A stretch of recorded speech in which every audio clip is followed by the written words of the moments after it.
ఈ వారం తులారాశి వారి ఫలితాల్ని పరిశీలించి చూస్తే గురువు అష్టమంలో ఉన్నాడు, శని ద్వాదశంలో ఉన్నాడు, రాహు ద్వితీయంలో ఉన్నాడు, కేతువు అష్టమంలో ఉన్నాడు. ఈ గ్రహస్థితిని పరిశీలించి చూస్తే అనవసరమైనటువంటి విఘ్నాలు కలుగుతాయి, ఆరోగ్య భంగం కలిగే అవకాశం కనిపిస్తోంది.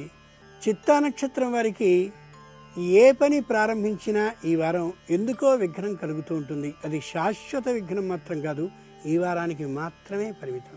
స్వాతి నక్షత్రం వారికి ఏ ప్రయాణం చేద్దామని అనుకున్నా ప్రయాణం ఆగిపోవడమే కాక తాత్కాలిక అనారోగ్యం కూడా కలిగే అవకాశం ఉంది. కాబట్టి కొద్ది జాగ్రత్తగా ఉండి ప్రయాణాన్ని వాయిదా వేసుకోవడం మంచిది.